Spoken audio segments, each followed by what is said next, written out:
Thank you so much for joining us for Spirit, the stimulating program initiative for retirees that inspires thought. I'm Judy Steinig, Director of Community Programs for the Orthodox Union, and it is my honor to host this program. The OU created Spirit several years ago as an on-site program, and now we are happy to present it in a virtual setting. The OU recognizes that as the generation of baby boomers leave their professional responsibilities, they're looking for educational stimulation. And the goal of the Spirit program is to provide active retirees, not yet retirees, empty nesters, sandwich generation parents, and seniors with the opportunities for spiritual education and intellectual growth. As soon as everyone became aware of the challenges being encountered by the over 60 population with regard to COVID, the OU realized that Spirit would be the perfect way to engage everyone in a virtual setting. Today's session is called Overcoming Procrastination, Change One Habit. And our presenter is Debbie Ginsberg, founder and owner of Organize You for Life. Now, I have no doubt that every one of us is going to learn some valuable strategies. And we thank Debbie so much for taking the time to present to us today. Okay, thank you. And I just want to say hello and good morning to everybody. I want to be able to share my screen, so just bear with me as I do this. Okay, here we go. I'm going to open it up.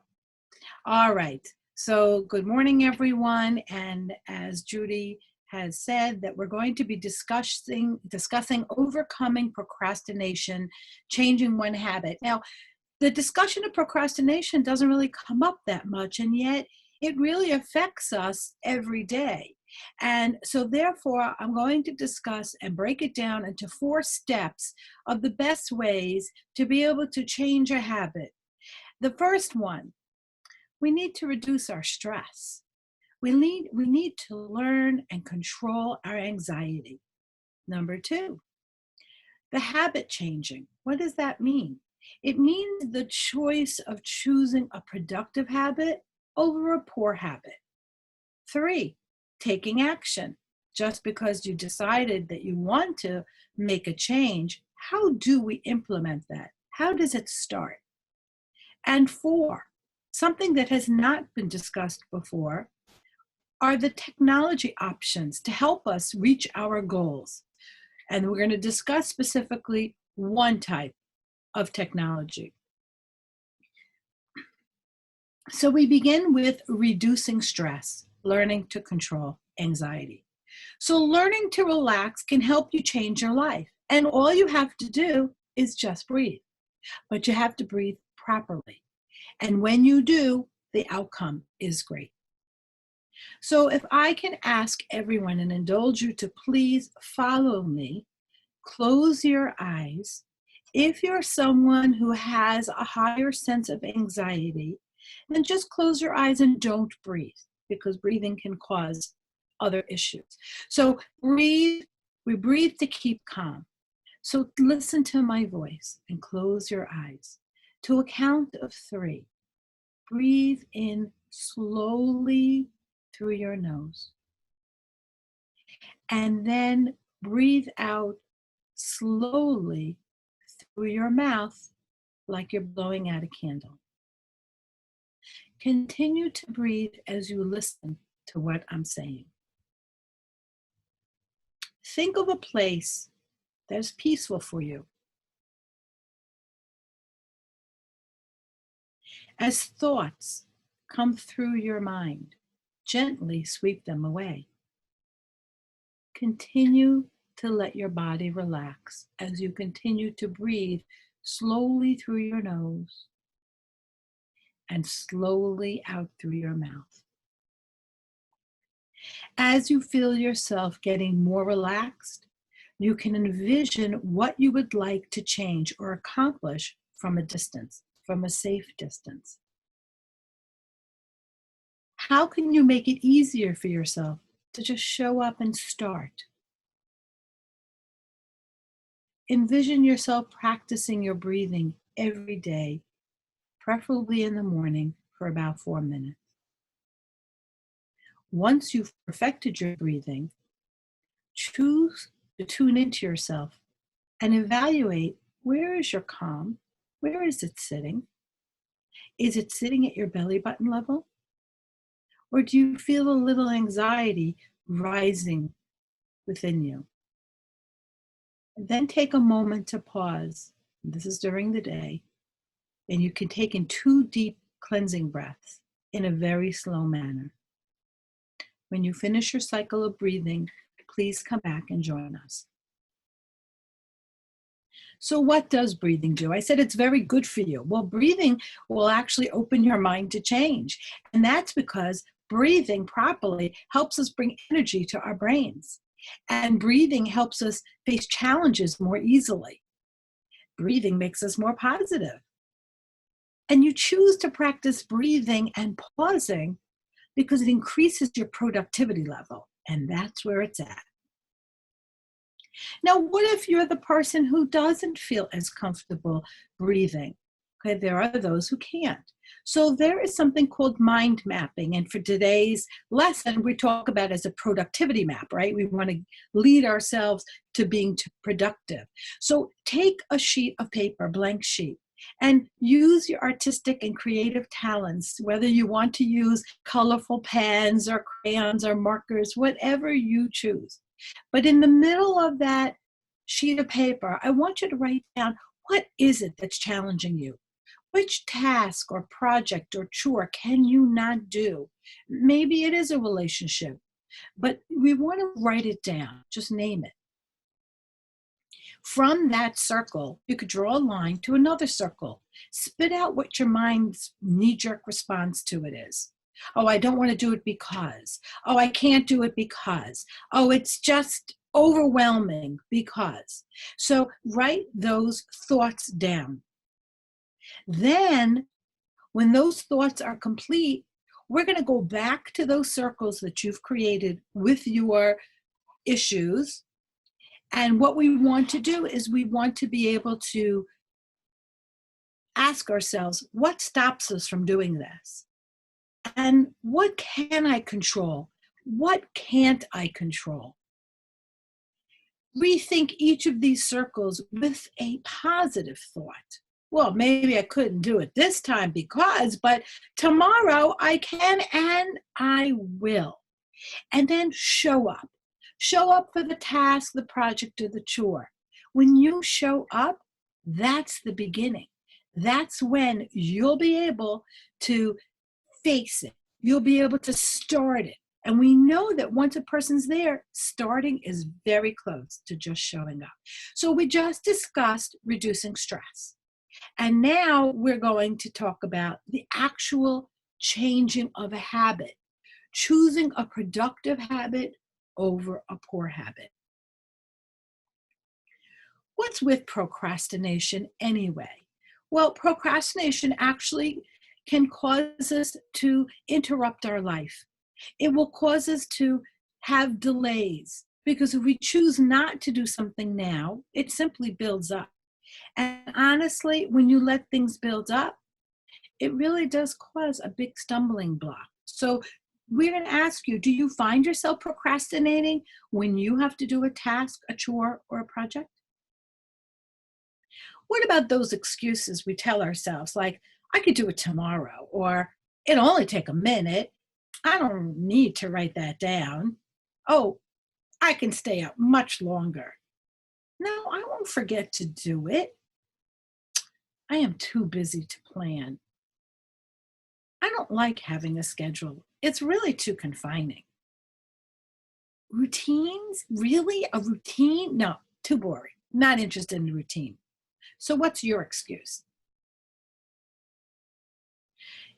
Interestingly enough, there are procrastination styles. So there are different categories for procrastinators, okay? And although you may not right now think of yourself as a procrastinator, let's explore a list of styles to see if any of these styles resonate with you.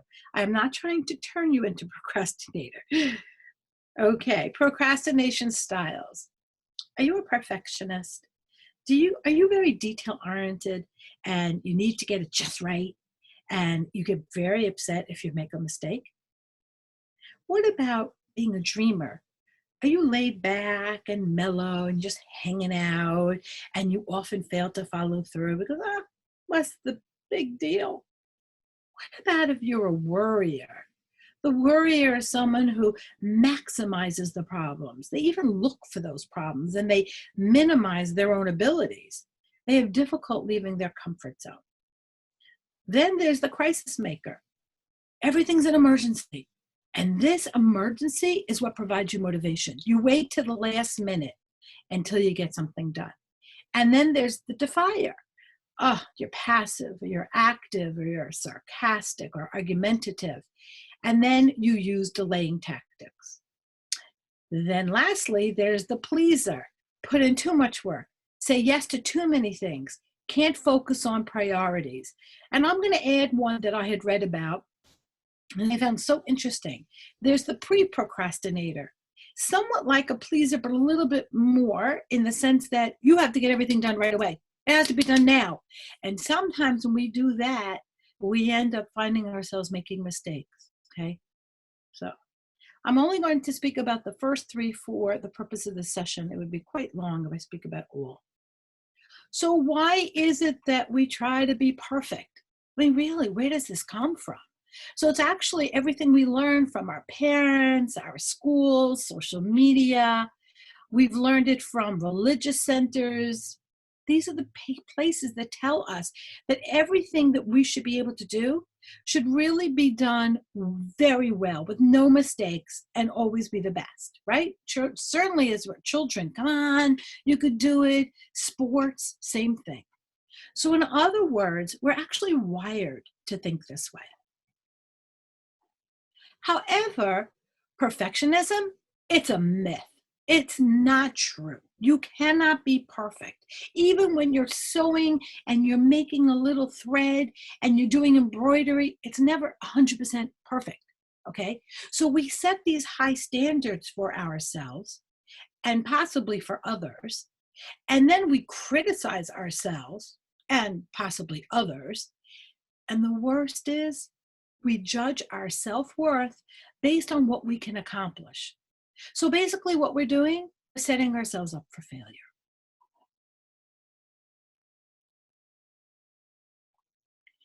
During life, regular life routine, what happens when we have distractions? And we like to call these time busters. The things that we do, the things that we choose to do, the things that happen to us. How do we deal with it? So let's talk about speaking on the phone. So a call comes in or you make a phone call. Well, if you're making a phone call as a way to delay doing the work you're supposed to do or plan to do, I want you to think about that. And if you get a phone call in and you become a little bit anxious because you know you're in the middle of something, I want you to use an egg timer. And then in 5 minutes, say, look, it's so nice to talk to you, but I have another call. Or white lies, I even asked the rabbi. Sometimes white lies are okay when it's for us, when we have to achieve something. You want to be able to set up limits of time, perhaps, where you could say to your friends, call me between 3 and 4, or I could talk to you at 7 tonight. How's that? You know, during the coronavirus, a lot of the social norms have changed. And it's perfectly okay to say to people, can we call back? Can we speak later? I really want to talk to you. The next is video calling. And many of us are grandparents, and I've had to do it too, where, you know, grandchild calls and I'm smack in the middle of working with a client or doing something. So I have to say to that child, you know what? I really want to see you.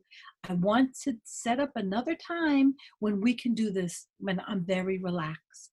And then I send a note to the mom and I said, let's schedule it. And we schedule our video calling. FaceTime. FaceTime is same as video calling. It's the exact same thing. You have to schedule it. You have to know who's calling, how you want to deal with it. Facebook and Twitter. We choose. We're making the choice to go to Facebook and to go to Twitter. And we're therefore possibly using it as a delay tactic, or we're simply so attracted to it, we actually delay ourselves. Okay, we have to be aware of what we're doing. I caught myself last week, 2 weeks ago, I'm on FaceTime so much with all my chats. And then I turn around and most of my morning is gone. I said, no, I cannot do this. And so now I have times that I look at FaceTime. Same thing. Even though I might not have it on schedule on a calendar, I know these are the times. Games on our cell phones. I have clients who choose to check out because they need to feel the comfort of the games. Games help you feel like you're excelling. They're feel-good types of activity.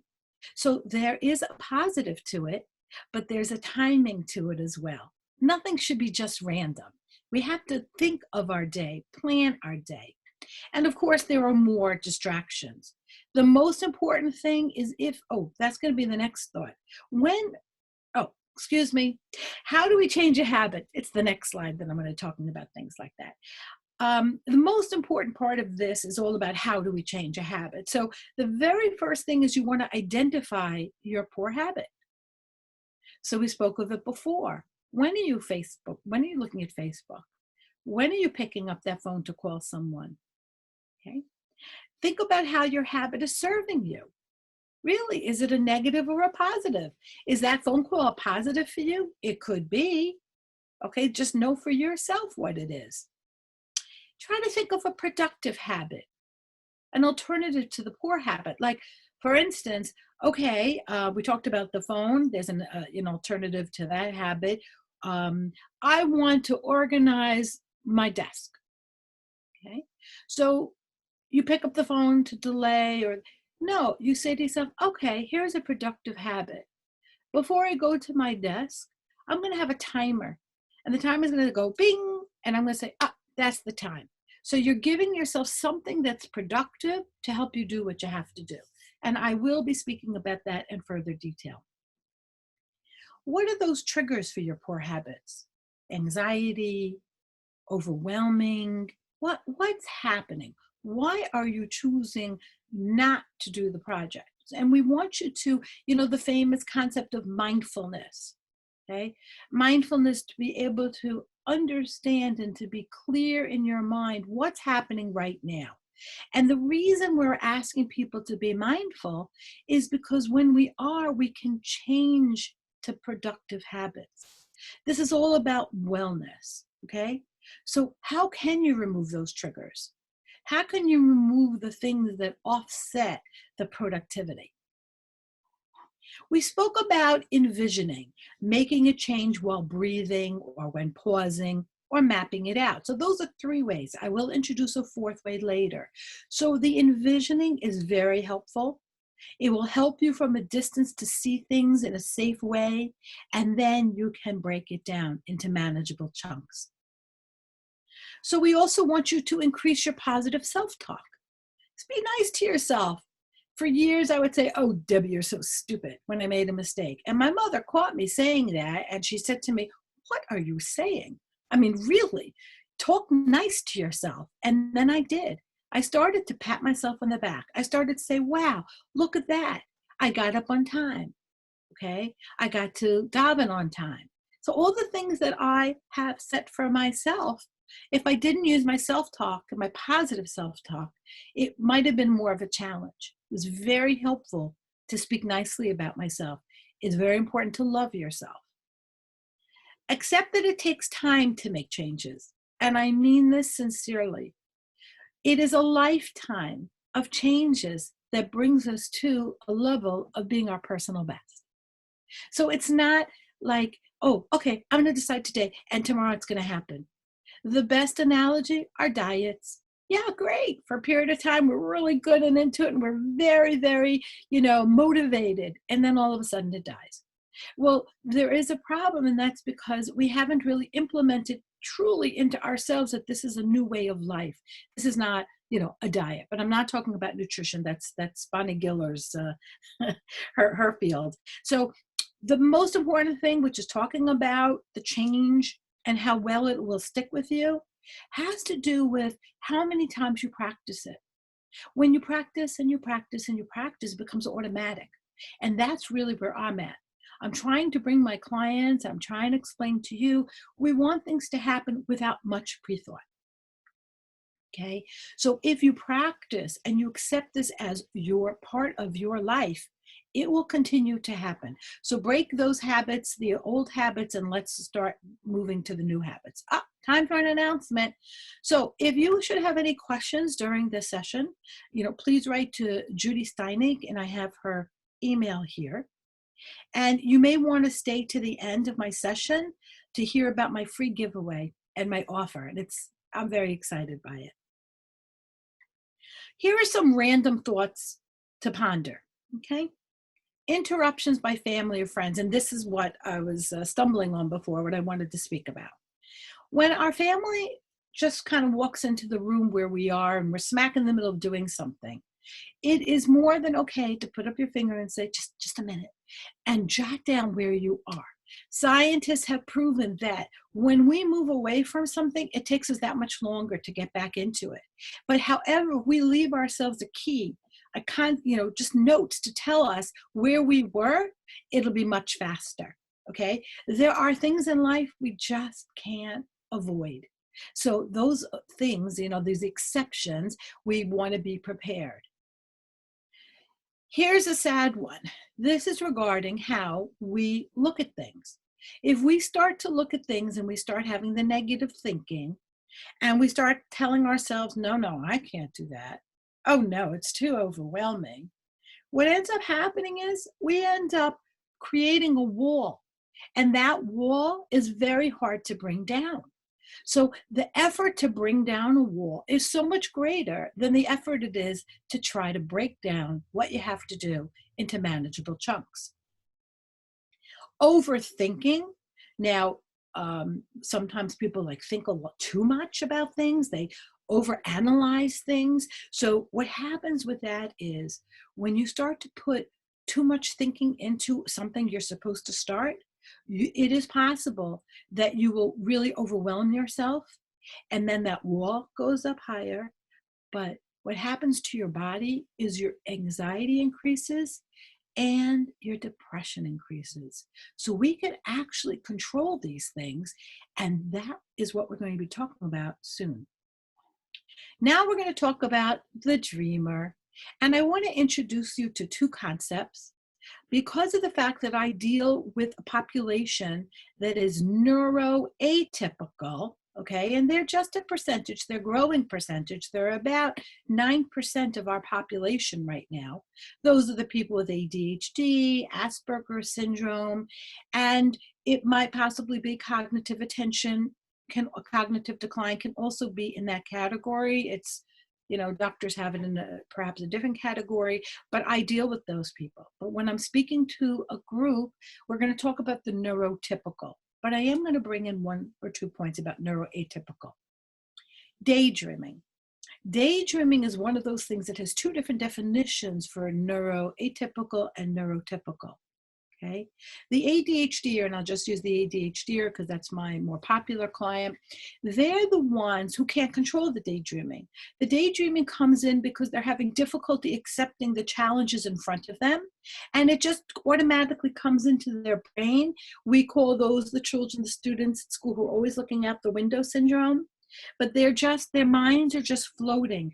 And the reason is because they have so many thoughts running through their brain, and situations that might be underlying give them tremendous stress. And so the daydreaming actually helps them escape from what's happening right now. However, for those of us who are neurotypical, daydreaming can actually help you to cope with the challenges of life in a controlled way. Okay, so I had been daydreaming throughout certain periods of my life. I am not diagnosed as neuroatypical. However, the daydreaming, I was using it on purpose to be able to work through certain things that I was thinking of. My mind used to burst so fast with so many creative ideas, and I needed to channel it. And I didn't know about mind mapping. Mind mapping would have helped me so much. But so what I did was I chose to do controlled daydreaming.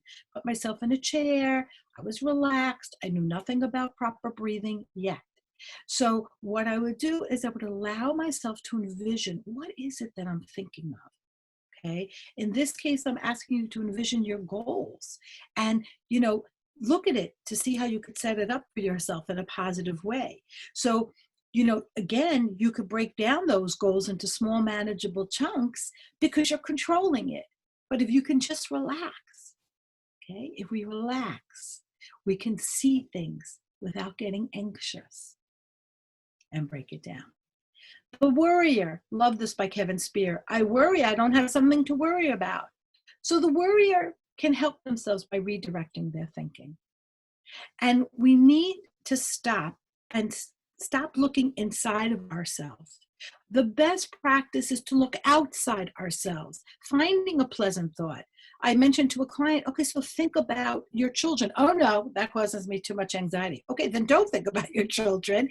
Think about something that's really pleasant for you. How about a good relationship with a friend? Think outside. And again, going back to that mindfulness, you've got to catch yourself. We have to be more mindful to see, where are we? What are we thinking about? Okay, so the Worrier needs that positive self-talk. We all do, but so much more the Worrier. The Worrier is the one who says, oh no, that line's going to be too long before they even try to go to the store. Oh, I'm not going now. There's a holiday. There's too much traffic. So the Worrier comes up with, it's really their fears masked as excuses. So the Worrier can grow by leaving their comfort zone. We all have a comfort zone. And I'm going to be quite frank, because I am frank about my situation. So I had a comfort zone issue, and it took a lot of encouragement to have someone help me through the process of me by myself doing what I had to do. Okay, so it was not an easy thing. I would get, I would sweat or perspire, I'd start to have like panic. And it was so hard, because once I developed that panic symptom rather, I then only remembered the panic, and I wasn't going to go back voluntarily to try to face it until I was really challenged, and I had to. Once I did, I said, okay, let me do this again. Still was a little panicky, but a little less. Again. So it took about, I don't know, maybe it was 10 times until it was automatic. I never thought about it again. And it happened to be about driving on highways. This happens to be a common thread for some women, that they would panic when they would drive on the highways. I've come across quite a few women who've told me this. So it was something that I chose to face. Some of my friends have chosen not to. Some of my friends have. Okay. So we must learn to reach outside of our comfort zones for growth. So we spoke about reducing the stress, and we spoke about habit changing. And now we're going to talk about, how do we take action? So we have the choice. You want to continue going the old way, or would you like to try going the new way? I welcome you. Let's do it the new way. So now, hopefully, some of you are ready to make a change. So what are your new intentions? And how are you going to implement these intentions to reach your goals? Now, from intention to implementation is a big gap, right? So how are we supposed to go from intention all the way to implementation? Let me help you. So what are the most important steps to reach your personal best? And I'm going to emphasize this personal best concept. You are not your neighbor. You are not your sister. You are not your cousin. You are not your husband. You are not, and the same thing with the husbands. You're not your wife. You're not your buddy. You have to be you, okay? What I can achieve, what you can achieve are different. And how I judge my personal best is, maybe I'll make a list. And if I get 2 things on the list done, okay, that was my personal best for that day. It's okay. Learn to accept yourself. Learn to know how, well, if today I had 2 tasks, well, maybe I'll be more realistic tomorrow, and I'll write down just 4 tasks. And if I get to 3 of them, woohoo! Why do we beat ourselves up when we could be our best cheerleader? So let's talk about these 5-step principles. This is something I designed to take action. Number 1, you have to plan it, right? Not over-plan it, but you have to have the thought. It's really the incentive. So the intention is, rather, plan it. Second, have a calendar ready. Schedule it. Put it on your calendar. Make a date with yourself to do something. Number 3, set yourself up for success. Set up reminders in your cell phone. Use an egg timer. Whatever it takes, remind yourself, this is the time. Okay, if you had a doctor's appointment, you remember what time to go to the doctor. Just as importantly, remember to meet yourself for the task. Remember to break down those tasks into small, manageable chunks. So I tell people before they're just about to begin, so don't give them too much to overthink, how can we approach this? And I'm going to talk and give you a great recommendation how you can approach things to break it down into small chunks. Lastly, nobody thinks of this. Why can't you bundle it with fun? Why can't you listen to music? Or if you can't, maybe you'll be able to do something else that's fun. With vacuuming, you can dance. Whatever it takes. Just think of it in a positive, fun way. Let's talk about what happens when one forgets, okay? So the answer is when you're forgetful, it plays a huge role in not getting work done. That's a problem, okay? So that's why we talk about the reminders. I'm going to bring up a new topic, and I wonder, many of you might have heard of it because it's been all over the, in the magazines and all and newspapers. Neuroplasticity. You can raise your hands if you know what that means. Neuroplasticity is actually talking about our brains. Our brains are plastic and they can expand. So therefore, we have been saying for many years now, keep learning. Why do they keep saying it? Because the more you learn, the stronger your brain becomes. All right.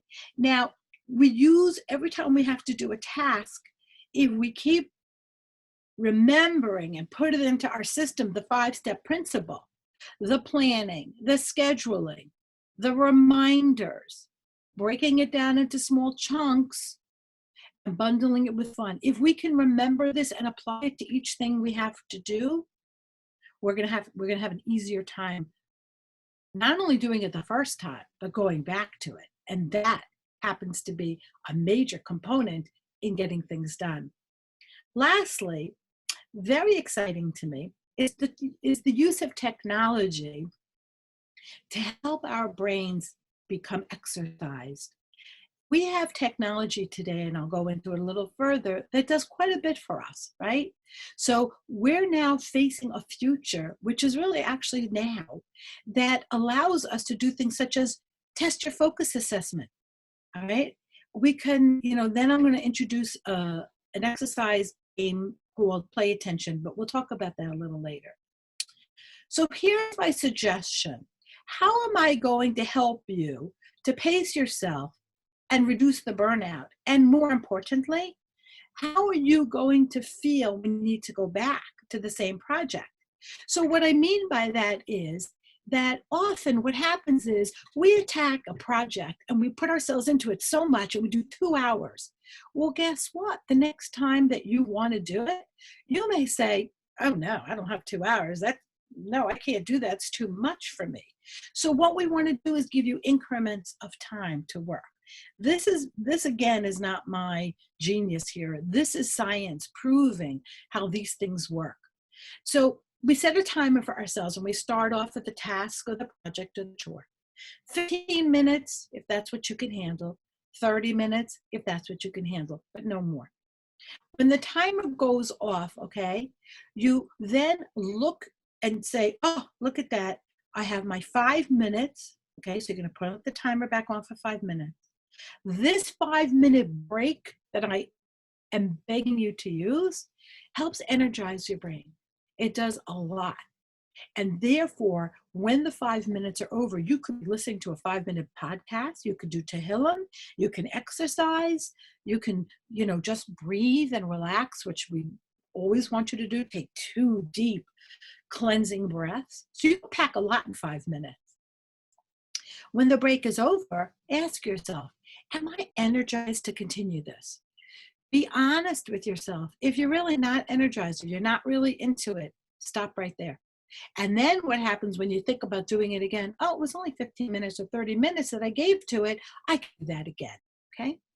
If you want to continue, reset your timer. So we're always using the timer, either the egg timer or the phone. I use both. At each break, consciously choose to breathe. Consciously give yourself that calm, which will help you get through the task.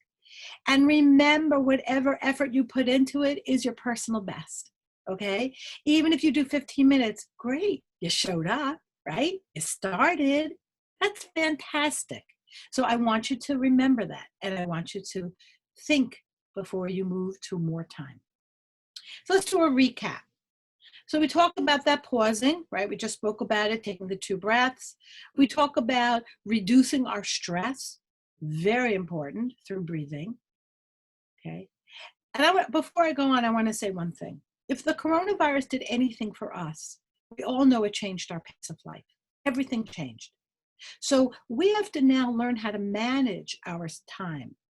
And if it means taking 4 minutes in the morning to do some breathing exercises, it's really a great thing to do for yourself. So if we're talking about wellness and looking at all these different ways we can improve ourselves and live healthier, longer years, that's the key, right? We want to age, and we want to age well. So incorporate the breathing. Remember, I talked about finding your calm. Is the calm at your belly button? Try to maintain your calm at your belly button. And then I want you to face up, be honest. If your calm isn't at your belly button and it's just starting to rise, or it goes all the way up to here, you need to really stop and breathe or mind map. You need to do something to get slowly. Now, I've had situations because I have become very calm, but like this, I can get anxious. I don't know if it's because of my age. I don't know if it's because of the situation. So a situation came up just the other day where a brother of mine had to go to the hospital. Every thought you could think of went through my head. I'm responsible for my brother, and I got very anxious, and I recognized it immediately, and I had to bring myself down. Because if I reacted from a point of being anxious, I'm not making good judgment call. I'm not really hearing what the next person is saying. And at a moment like that, you need to be completely open and ready to hear. Okay, so the next is creating productive habits. So it says in that little circle, it says, our lives begin to change when our habits change. And we know this to be true, okay? We've had the beautiful experience of having all those years behind us, okay? So we talk about aging with wisdom. It is true, we have more wisdom. And we know that this is a true statement. Use the 5-step principle, plan it, schedule it, reminders, break it down into small chunks, and bundle it with joy. Okay, we know to do that now. Let's incorporate that in our life. And taking action, actually showing up and starting. So we talked about reducing stress. We talked about habit changing. We talked about taking action. This is my favorite part, speaking about the technology. So you may not know, because I don't know if it's been in the news, but I'm going to back up. I've incorporated a technology system into my core curriculum for my clients. And because I haven't told you about me, I teach organizing and life management skills. I am not a coach. I don't ask you to tell me how you're feeling. I teach you practical methodology on how to function better every day. But when I did this for quite a while, I noticed that this is great. My clients are so good and things are starting to progress. But I noticed it wasn't permanent. They'd go up, they'd go down. It was not permanent. So I started to research and said, there's got to be something. And then I came to it. There is technology that actually brings permanence. So talking about future technology that's really here right now, something like your headrest in an automobile, in a car. And what will happen is that headrest is already programmed to wake you up if you fall asleep. There are quite a few things, I only know 3. And then it also brings you to mindfulness. If you should be sitting waiting for your wife, so many times we nod off, or somebody's just waiting for whatever reason, you're sitting in your car. So this mindfulness sort of keeps you more alert, because then when you are ready to drive again, you shouldn't be in a sleep mode. So there's a lot of features, and I'm not mentioning all of them, but the same person who created that has created what I'm about to talk about. So, excuse me. We're going to teach you how you can exercise your brain. I am exercising people's brains, okay? And the last bottom picture is important because that is how neurotechnology works. It's sort of lighting up your brain. It's helping to connect the wires, okay? The neurons, really. So, what do ADHD, autism, and dementia have in common? So all of the above can be permanently improved by a neurotechnology called play attention. Okay, so I became a certified provider of play attention in order to administer it well. So what is neurotechnology? Well, it is a technology that is designed to improve and repair brain function. People who've had brain injuries, trauma to the brain, the cognitive decline and dementia, the people who have tendencies to forget, and yet they don't have dementia. People who feel like, they could just be doing so much better in their self-regulation, maybe it's anger, maybe it's the way they act out, their attention level, just plain old attention, okay? So I'm gonna describe the system to you. The integration of an armband to the technology allows us to read brain signals that tell us how much attention you have. Pretty cool stuff. I mean, I sit there and I read, oh, he's only at 70%, or she's only at 80%. And even though 80% sounds good, it's not her personal best, okay? So these brain signals actually control the computer games. Now, Play Attention likes to call them games, but I'm moving away from that, as well as a colleague of mine, because brain games can be bought commercially just about from anywhere, but none of them have gone through the process of being tested to know that there really is true permanence to the change. So Play Attention is the only one in the field that has been tested and proven by a university, by Tufts. So what happens is your mind actually literally moves the objects on the screen. So it's your eyes, through your eyes will follow, and that's how the exercise continues. So Play Attention says education is not the learning of facts, but the training of the mind to think. So let's talk about Play Attention itself. Play Attention is a customized program that integrates NASA-inspired technology with cognitive skill training and behavior shaping to improve executive function and self-regulation. Play Attention takes attributes like hyperfocus, high energy, creative thinking, strong emotions, and risk-taking, and it harnesses them to control your life. These games not only teach you to improve attention, but also to ignore distractions. Didn't we talk about distractions and how that can cause procrastination? Develop memory skills, finish tasks, and become organized. I'm telling my colleagues, the other personal organizers, technology is going to start taking our place one day. So these games are helping people with early cognitive decline, such as dementia. And I use it very, very heavily for my ADHDers. They are doing quite well with it, and it's very exciting to see. A thought. If your brain is your vessel, and you are the master of your ship and captain of your thoughts, then you can choose to change poor habits into productive ones, right? You're the one in control. I should have spoken this first, but I put it here because it happened to me secondly. Focus attention tests. So I was doing Play Attention for about a year. I heard about this focus attention opportunity, and I bought the program to learn all about focus attention. And I put it aside for another year because I procrastinated. It was a lot of reading. It meant I had to take a test, which I hate. And so I put it off until I got a call from someone who said, no, you have to. So when someone says you have to, there we go again, going outside my comfort zone. So the focus attention test simply is testing you to find out where is your focus? What is your focus ability? Okay. What are your strengths? What are your weaknesses? And let's have a baseline, because when we have a baseline, we'll know after you've been on the play attention, how are you growing? What's the difference? So we base it on 4 constructs. Those are the building blocks. And these are used very often with schools. When we talk about the students, we talk about their consistency, okay? Their performance, how accurate, okay? How quickly are they doing it? Impulsivity. Sometimes we just do things knee-jerk.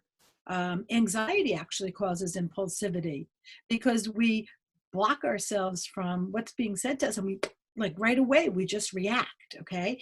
And that reaction too fast can create problems with our consistency and our performance. Are we distracted?